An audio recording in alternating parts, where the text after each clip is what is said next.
Dalam Jabatan Angkatan 2 tahun 2020, jurusan Kimia LPTK Universitas Papua.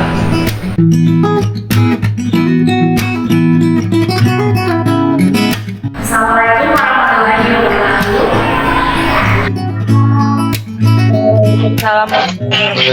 Waalaikumsalam warahmatullahi wabarakatuh. Selamat pagi semuanya. Pagi Bu. Pagi Bu. Kabarnya hari ini? Baik. Baik ya. Kita mulai pembelajaran. Mari kita berdoa. Kelas. Silakan pimpin berdoanya. Bu. Sebelum kita belajar, marilah kita berdoa menurut agama dan keyakinan kita masing-masing. Berdoa dimulai.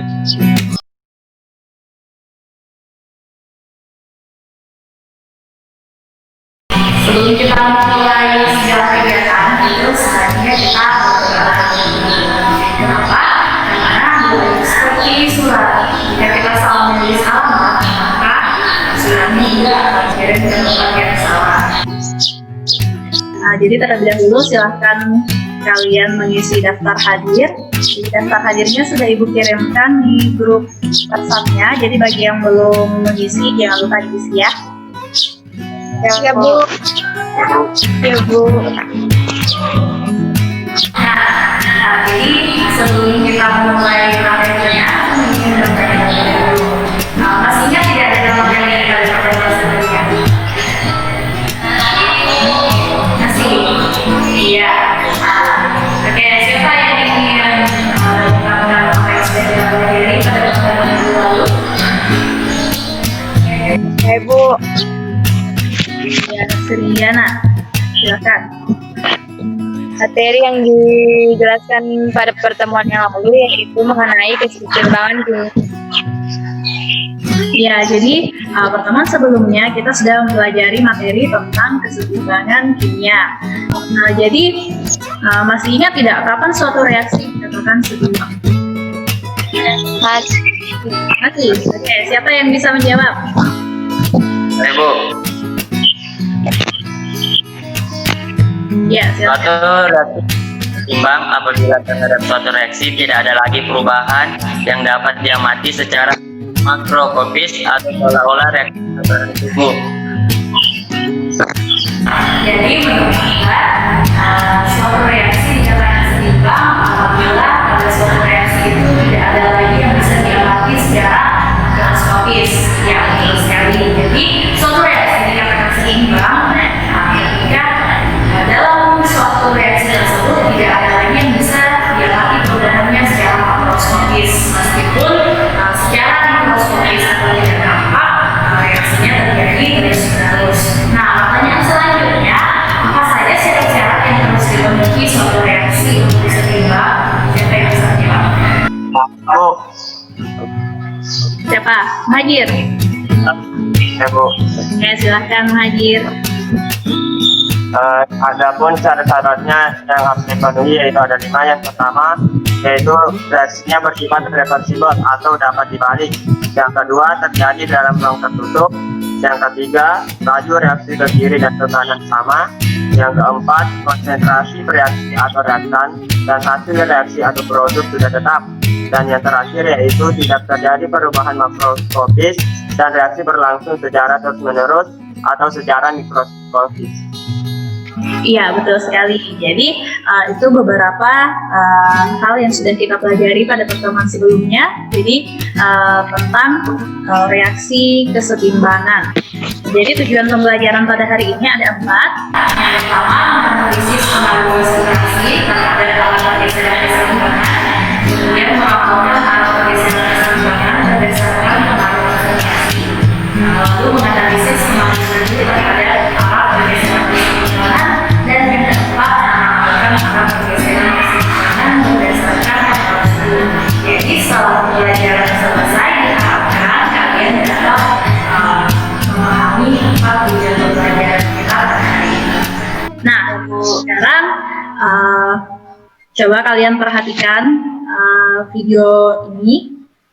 Hari Pendidikan Nasional tiap tahun selalu diperingati. Namun hingga kini masih saja ada siswa yang harus menantang maut demi menuntut ilmu. Di Probolinggo misalnya, siswa harus menyeberang jembatan yang cukup berbahaya untuk menuju ke sekolahnya.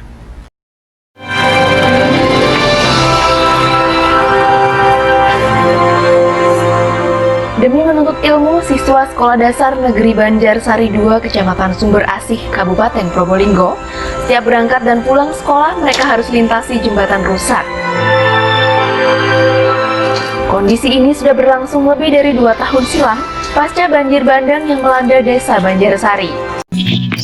Oke, jadi di sini ada video tentang siswa yang menyeberang jembatan.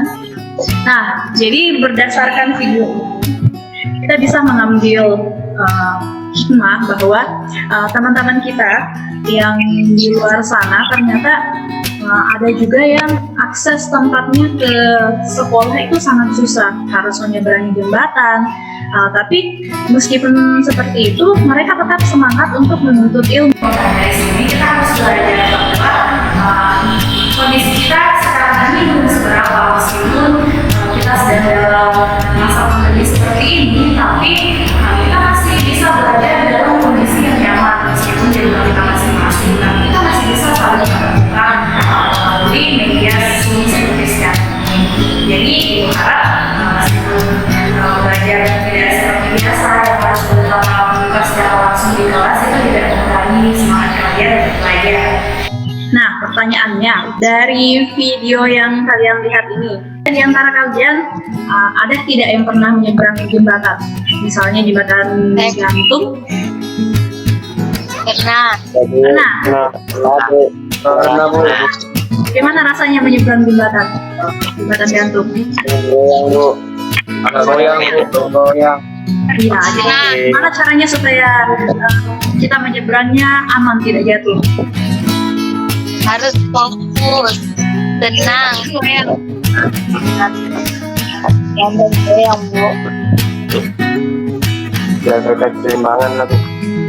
Ya, jadi kita harus tetap menjaga keseimbangan. Nah, jadi bagaimana caranya tetap menjaga keseimbangan? Misalnya nih, pada saat kita menyeberang, tiba-tiba motornya kalian oleng ke kanan, kita harus bergeser kemana supaya tidak jatuh? Kiri. Ya, jadi kita pasti akan refleks bergeser ke kiri. Nah, begitu juga ketika kita olengnya ke kiri, pasti kita akan refleks untuk bergeser ke kanan, iya kan? Nah, begitu juga dengan reaksi kimia. Jadi, suatu reaksi itu akan selalu berusaha untuk berada pada keadaan seimbang. Akan tetapi, terkadang ada faktor-faktor yang mempengaruhi suatu reaksi itu untuk mengganggu keseimbangannya. Tetapi suatu reaksi itu akan selalu berusaha untuk kembali berada pada posisi seimbang. Nah, bagaimana caranya reaksi kimia bisa tetap mempertahankan keadaan seimbangnya? Nah, itu yang akan kita pelajari pada materi pada hari ini, yaitu faktor-faktor yang mempengaruhi arah pergeseran keseimbangan. Nah, jadi cakupan kegiatan dan teknik penilaian untuk pertemuan hari ini, yang pertama yaitu jadi kita akan belajar seperti biasa berkelompok sesuai dengan kelompok yang sudah kita bagi pertemuan-pertemuan sebelumnya. Kemudian nanti kalian akan mengamati dan mengidentifikasi masalah, lalu mengumpulkan dan mengkaji informasi terkait materi yang dipelajari. Kemudian berdiskusi, mengolah data pada LKPD dan mempresentasikan hasil diskusi, lalu menyimpulkan, yang terakhir menyimpulkan hasil diskusi. Nah, jadi nanti untuk penilaiannya ada pretest dan post-test. Biasa, pretest itu evaluasi di awal untuk mengetahui pengetahuan awal kalian, dan nanti akan menentukan adalah hasil post-testnya, yaitu evaluasi yang akan kalian kerjakan setelah pembelajaran selesai. Nah, jadi silahkan dikerjakan pretestnya, linknya sudah ibu bagikan di WhatsApp-nya kalian beserta total soalnya. Ini bisa kalian kerjakan selama 5 menit. Ya, Bu. Paham ya? Ya, Bu. Ya, bagaimana? Apa semuanya sudah menyelesaikan soal pretestnya? Sudah. Sudah. Ya, Bu. Jadi hari ini kita akan melanjutkan materi pada pertemuan sebelumnya mengenai kesetimbangan kimia. Sekarang kita akan mempelajari faktor-faktor yang mempengaruhi arah pergeseran kesetimbangan. Sebelum kita masuk ke faktor-faktornya, terlebih dahulu harus kita pahami dulu mengenai pergeseran kesetimbangan. Jadi suatu sistem kesetimbangan dapat berubah jika mendapat pengaruh dari luar. Nah, perubahan tersebut bertujuan untuk mencapai kesetimbangan baru, sehingga disebut pergeseran kesetimbangan. Nah, hal ini sesuai dengan hasil penelitian dari seorang ilmuwan asal Perancis, namanya Henry Louis Le Chatelier, dikenal dengan asas Le Chatelier. Asas Le Chatelier berisi, jika suatu sistem kesetimbangan mendapat pengaruh dari luar, maka kesetimbangan akan bergeser sehingga dapat meminimalisir pengaruh dari luar tersebut. Dengan demikian, sistem akan mencapai kesetimbangan kembali. Jadi intinya di sini, ketika suatu reaksi diberikan aksi, maka dia akan melakukan pergeseran untuk meminimalisir aksi tersebut. Jadi cara sistem bereaksi adalah dengan melakukan pergeseran ke kiri atau ke kanan untuk mempertahankan keadaan seimbang. Nah, coba kalian perhatikan, di sini ada ilustrasi gambar timbangan. Nah, jika salah satu sisinya diberikan beban, dia akan mengalami perubahan seperti ini. Jadi dia timbangannya tidak akan setimbang lagi kiri dan kanannya, tetapi akan berat di salah satu sisinya, sehingga bola yang tadinya ada di tengah akan ikut bergeser. Nah, menurut kalian bagaimana caranya sehingga timbangan ini bisa menjadi setimbang kembali? Sama di sisi kiri. Bolanya digeser kembali, Bu, ke kanan. Bagaimana? Ke kanan, Bolanya digeser ke kanan. Iya, bola yang di atas digeser ke kanan, Bu. Iya, bola yang di atas digeser ke kanan. Nah, benarkah demikian? Nah, iya, ternyata salah satu caranya supaya timbangannya bisa kembali ke dalam posisi setimbang, yaitu dengan menggeser bolanya ke kanan. Dari ilustrasi gambar yang Ibu berikan, dapatkah kalian memberikan pertanyaan terkait dengan ilustrasi ini dihubungkan dengan tujuan pembelajaran sebelumnya? Saya, Bu, mau bertanya. Ya, silahkan. Mengapa kesetimbangan bergeser ketika diberikan gangguan, Bu? Ya, ada lagi? Ashar, Saya, coba. Bu. Oh ya, kita, silakan. Bagaimana cara mengetahui arah kesetimbangan, Bu? Oke, jadi ada dua pertanyaan. Yang pertama, mengapa kesetimbangan bergeser ketika diberikan aksi atau gangguan? Kemudian yang kedua, bagaimana kita mengetahui arah kesetimbangan? Nah, kalau dari contoh tadi kan dia bergeser ke kanan. Apakah selalu bergeser ke kanan? Ini akan kita ketahui setelah kita mempelajari materi pada hari ini. Jadi faktor-faktor yang mempengaruhi pergeseran kesetimbangan itu ada 3. Yang pertama, konsentrasi. Kemudian yang kedua, suhu. Dan yang ketiga, volume dan tekanan. Nah, pada hari ini kita akan membahas mengenai konsentrasi dan suhu. Nah, untuk menjawab pertanyaan dari teman kita tadi, mengapa kesetimbangan bergeser ketika diberikan aksi dan bagaimana kita mengetahui arah kesetimbangan? Nah, silahkan kalian membuka lembar kerja yang telah diberikan di mengenai. Di dalamnya itu ada beberapa pertanyaan mengenai pengaruh suhu dan konsentrasi. Silahkan dikerjakan dengan kelompoknya selama 20 menit melalui grup WhatsApp. Jadi kita akan berdiskusi melalui grup WA ya mengenai pertanyaan yang ada di lembar kerja itu.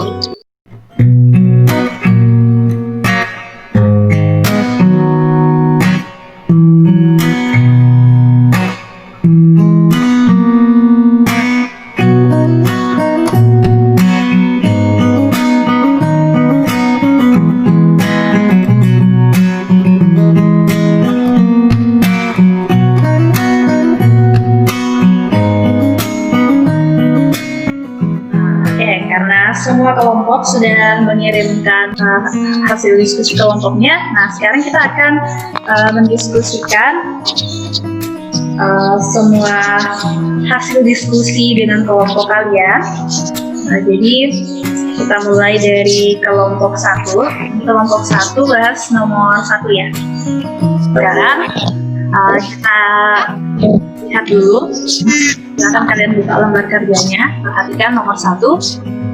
Jadi pengaruh yang pertama yaitu pengaruh konsentrasi pada saat pergeseran gas kesimbangan. Nah, jadi pertama kalian harus pahami di sini ada reaksi KSCN, larutannya tidak berwarna, gambarnya. Kemudian ditambahkan larutan Fe3 kali berwarna kuning pucat. Nah, ini akan menghasilkan FeSCN2+ yang berwarna merah. Jadi dalam kondisi setimbang reaksi ini akan menghasilkan larutan berwarna merah. Nah, sekarang siapa yang akan menjawab pertanyaan nomor 1? Saya, Bu. Erna. Oke. Silahkan Erna. Jika sistem dalam kesetimbangan yang terbentuk kita tambahkan KSCN, maka warna larutan akan berubah menjadi merah tua yang berasal dari FeSCN2+. Hal ini menunjukkan bahwa posisi kesetimbangan telah bergeser ke arah membentuk produk, yaitu ke arah kanan. Ya. Sudah, Bu. Oke, Jaya. Nah, jadi menurut jawaban dari Erna dari kelompok 1, jika sistem dalam kesetimbangan yang terbentuk kita tambahkan KSCN, maka warna larutan akan berubah menjadi merah tua yang berasal dari FeSCN2+. Hal ini menunjukkan bahwa posisi kesetimbangan telah bergeser ke arah pembentukan produk karena warnanya merah. Nah, kalau kita perhatikan di sini, kondisinya pada saat setimbang itu warnanya merah. Kemudian saat ditambahkan KSCN, warnanya menjadi merah tua. Nah, kalau dia semakin merah, berarti dia bergeser ke pembentukan. Ya, betul, produk. Nah, produknya di sini sebelah kanan atau kiri? Kanan, Bu. Sebelah Kanan. kanan, ya. Jadi pembentukan produk ke arah kanan. Ya, berarti jawaban dari kelompok 1. Nomor 1 sudah benar ya. Nah, sekarang kita lanjut ke pertanyaan nomor 2. Nah, dari kelompok 1 siapa yang ingin mewakili? Saya, Bu. Iya, Hajir silakan. Jika sistem dan dalam kesetimbangan yang terbentuk kita tambahkan FeSO3 kali juga berubah menjadi merah tua. Hal ini menunjukkan bahwa posisi ketimbangan telah bergeser ke arah pembentukan produk, yaitu ke arah kanan, Bu. Ya. Nah, jadi ini masih sama seperti tadi. Ketika ditambahkan FeSO3 kali, itu warnanya juga menjadi merah tua. Berarti kalau semakin merah, kita lihat dari reaksinya kan, berarti dia ke arah produknya. Nah, kemudian produknya sebelah mana, kiri atau kanan, sama seperti tadi. Jadi produknya ada di sebelah kanan. Jadi sudah benar ya nomor 2. Keseimbangannya akan bergeser ke arah produk itu ke arah kanan. Nah, sekarang nomor 3. Nah, siapa yang mau pilih nomor 3? Saya, Bu. Ya, silakan. Sehingga dari kedua ilustrasi di atas dapat disimpulkan bahwa penambahan KSCN atau FeO3 kali akan menggeser kesetimbangan ke arah kanan, sehingga konsentrasi zat FeSCN2+ NO3 dan KSO3 akan bertambah. Oke, jadi dari kedua ilustrasi tadi kan sama-sama bergeser ke arah kanan. Nah, di arah kanan itu adalah produk. Nah, produknya apa saja? Nah, jadi bisa kita lihat di sini ada FeSCN2+, kemudian NO3 dan KNO3. Berarti jawaban dari kelompok 1 diwakili oleh Ilu Putri sudah benar ya. Untuk kegiatan pertama, jawabannya sudah benar semua ya. Jadi ketika ditambahkan konsentrasi, maka dia bergeser ke arah kanan untuk reaksi. Kelompok 2 ya, siapa yang wakili kelompok 2 untuk nomor 1? Ya, silakan.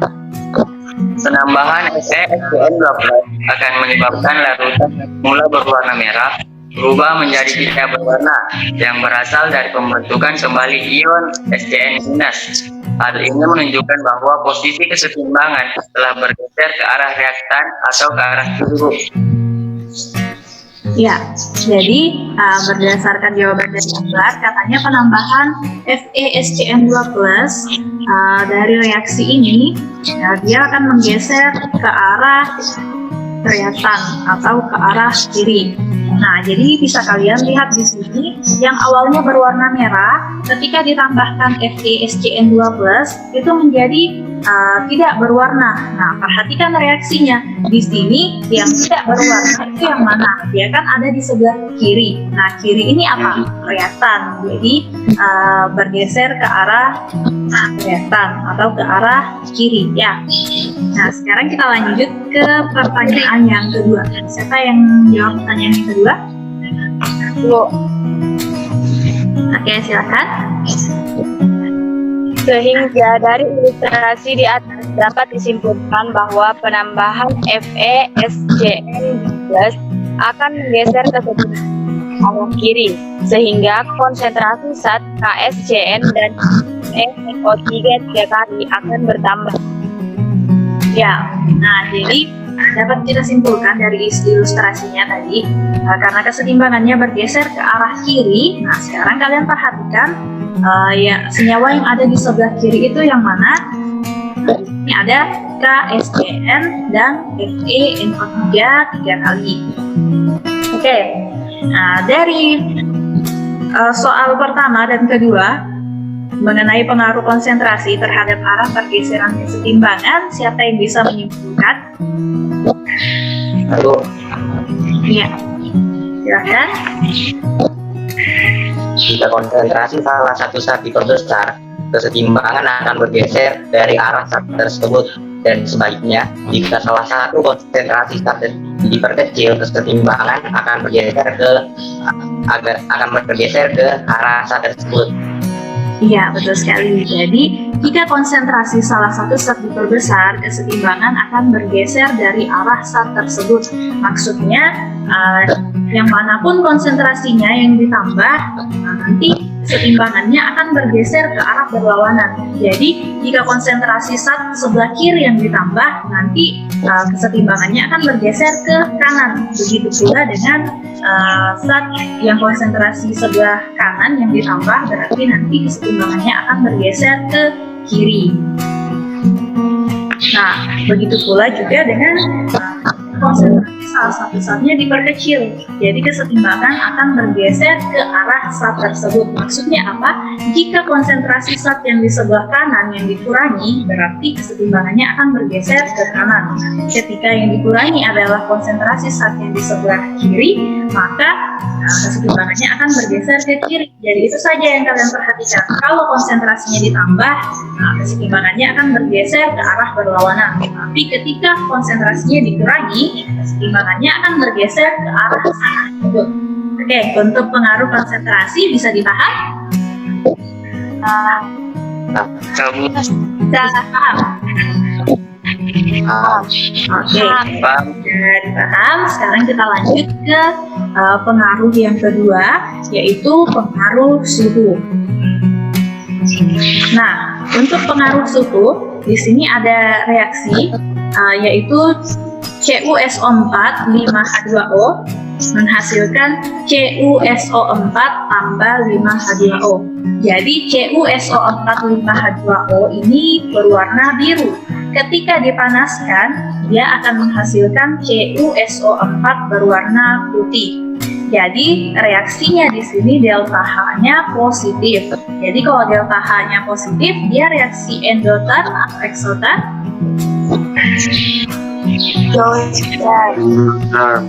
Apa? Reaksinya? Ya, endoterm. Jadi kalau reaksinya ke kanan berdasarkan reaksi ini itu endoterm, sehingga kalau reaksinya ke kirinya adalah eksoterm. Nah, sekarang kita masuk ke soal yang pertama. Saya Bu. Ya, kita silakan. Kenaikan suhu geser kesetimbangan ke arah kanan atau endoterm. Oke, jadi yang pertama, pada kondisi kesetimbangan CuSO4 berwarna putih, kemudian setelah dipanaskan kembali, warnanya akan semakin putih. Nah, kalau warnanya akan semakin putih berdasarkan di reaksinya, warna putih di sini sebelah mana? Kiri atau kanan? Kanan. Iya, warna putihnya sebelah kanan. Berarti pada kondisi kesetimbangan ini, setelah dipanaskan kembali, dia akan bergeser ke arah kanan. Nah, kalau dia ke arah kanan, berarti endoterm atau eksoterm? Iya. Ya, berarti kalau ke arah kanan, reaksinya adalah endoterm. Nah, berarti jawaban dari kita tadi sudah benar ya, kesetimbangan bergeser ke arah kanan, yaitu reaksi endoterm. Nah, sekarang yang nomor 2. Saya, Bu. Oke, silakan. Penurunan suhu akan menggeser kesetimbangan ke arah kiri atau eksoterm. Ya, jadi penurunan suhu akan menggeser ke arah kiri atau eksoterm. Nah, benarkah demikian? Jadi kalian perhatikan lagi gambarnya. Nah, dari kondisi kesetimbangan berwarna putih, setelah didinginkan dia akan kembali menjadi biru. Nah, dari gambarnya di sini birunya sebelah mana? Kiri atau kanan? Kiri. Ya, jadi yang berwarna biru adalah sebelah kiri. Berarti kalau sebelah kiri, reaksinya ke kiri, reaksinya endoterm atau eksoterm? Eksoterm. Iya, berarti penurunan suhu akan menggeser kesetimbangan ke arah kiri atau reaksi eksoterm karena dia berubah menjadi biru kembali setelah didinginkan. Nah, sekarang dari ilustrasi reaksi pada pengaruh suhu terhadap arah kesetimbangan, siapa yang ingin memberikan kesimpulan? Oke, silakan. Kesimpulannya, yang pertama, jika suhu dinaikkan, kesetimbangan akan bergeser ke arah reaksi endoterm atau ke arah kanan. Yang kedua, jika suhu diturunkan, kesetimbangan akan bergeser ke arah reaksi eksoterm atau ke arah kiri. Ya, jadi jika suhu dinaikkan, ini yang harus kalian ingat, jika suhunya dinaikkan, kesetimbangan akan bergeser ke arah reaksi endoterm. Sedangkan jika suhu diturunkan, kesetimbangan akan bergeser ke arah reaksi eksoterm. Nah, untuk pengaruh suhu terhadap pergeseran arah kesetimbangan, apakah ada yang ingin bertanya atau semuanya sudah paham? Paham, Bu. Sudah paham semua? Ya. Oke. Jadi di sini kita sudah membahas dua pengaruh, yaitu pengaruh konsentrasi yang pertama dan pengaruh suhu. Nah, untuk melatih sampai di mana pengetahuan kalian, silahkan kalian mengerjakan contoh soal. Jadi contoh soalnya ini ada di dalam modulnya, silahkan kalian kerjakan. Nah, kemudian setelah pembelajaran kita pada hari ini, siapa yang bisa menyimpulkan apa saja yang sudah kita pelajari? Saya, Bu. Ya, silakan Ilham. Jadi kesimpulannya pada hari ini yaitu Pengaruh konsentrasi. Yang pertama, jika konsentrasi salah satu zat diperbesar, kesetimbangan akan bergeser ke arah zat tersebut. Yang kedua, jika konsentrasi salah satu zat diperkecil, kesetimbangan akan bergeser ke arah zat tersebut. Pengaruh suhu. Yang pertama, jika suhu dinaikkan, kesetimbangan akan bergeser ke arah reaksi endoterm. Yang kedua, jika suhu diturunkan, kesetimbangan akan bergerak ke arah reaksi eksoterm. Sekian, Bu. Ya, jadi sebenarnya kesimpulan dari Ilham tadi bahwa untuk pengaruh konsentrasi, jika konsentrasi salah satu zat diperbesar, kesetimbangan akan bergeser dari arah zat tersebut. Sedangkan jika konsentrasi salah satu zat diperkecil, kesetimbangan akan bergeser ke arah zat tersebut. Jadi maksudnya di sini, jika konsentrasinya diperbesar, kesetimbangan akan bergeser dari zat tersebut. Jadi artinya kesetimbangannya akan bergeser ke arah berlawanan. Jadi jika konsentrasi yang ditambah adalah zat yang sebelah kanan, berarti kesetimbangannya akan bergeser ke kiri. Begitu pula dengan sebaliknya, jika konsentrasi yang ditambah di sebelah kiri, berarti kesetimbangan akan bergeser ke kanan. Sedangkan jika konsentrasinya diperkecil, kesetimbangan akan bergeser ke arah tersebut. Maksudnya, ya jika konsentrasinya diperkecil ada di sebelah kanan, kesetimbangan akan bergeser ke kanan. Begitu pula jika konsentrasi yang diperkecil di sebelah kiri, maka kesetimbangan akan bergeser ke arah kiri. Nah, selanjutnya untuk pengaruh suhu, jika suhu dinaikkan, kesetimbangan akan bergeser ke arah reaksi endoterm. Nah, jika suhu diturunkan, kesetimbangan akan bergeser ke arah reaksi eksoterm. Jadi yang perlu kalian pahami hanya ada jenis reaksinya. Apakah reaksinya adalah reaksi endoterm atau eksoterm. Sehingga kalian bisa menentukan jika reaksinya endoterm, berarti jika suhu dinaikkan dia akan bergeser ke kiri. Jika suhu diturunkan dia akan bergeser ke kanan. Tapi jika reaksinya eksoterm, jika suhu diturunkan dia ke kanan, dia akan bergeser ke arah kanan. Sementara jika suhu dinaikkan, reaksinya akan bergeser ke kiri. Oke, jadi itulah materi yang kita pelajari hari ini. Nah, setelah semua kegiatan yang sudah kita lakukan, bagaimana komentar kalian terkait pembelajaran hari ini? Menarik, Bu. Menarik, Bu. Menarik. Nah, dari semua yang sudah kalian pelajari, bagaimana yang sudah kalian pahami atau yang belum kalian pahami? Alhamdulillah, semuanya sudah paham. Sudah paham semua, iya. Jadi bagus sekali ya. Sepertinya materi hari ini agak mudah ya dibanding sebelumnya. Kita lebih banyak perhitungan. Kalau hari ini kalian cukup memahami konsep dasarnya. Kalau kalian sudah paham, bagaimana pun bentuk soalnya pasti bisa diselesaikan. Nah, kalau semuanya sudah paham, sekarang nanti silahkan kalian kerjakan soal post-testnya. Jadi ini soalnya sama dengan soal yang kalian kerjakan di pretest tadi, tapi soalnya pasti akan teracak. Nah, ini silahkan kalian kerjakan di akhir pembelajaran. Linknya akan ibu bagikan di grup WhatsApp-nya berikut dengan token soalnya. Jadi nanti kalian pilih, kalau pertama kan tadi kalian pilih pretest, jadi di pilihannya kalian pilih post-test.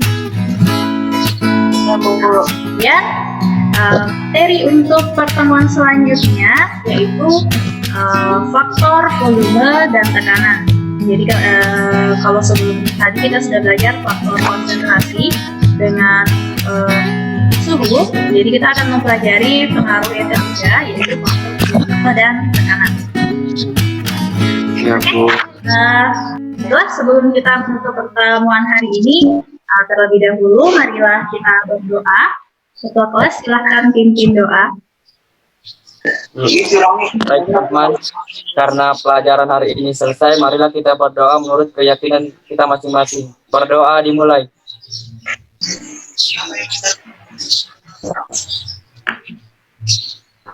Berdoa selesai. Oke, nah jadi jangan lupa tiap keluar rumah jangan lupa pakai masker, kemudian sering-sering cuci tangan dan selalu jaga jarak. Ya, jadi selama di rumah tetap jaga kesehatannya, jaga kebersihan, makan makanan yang bergizi.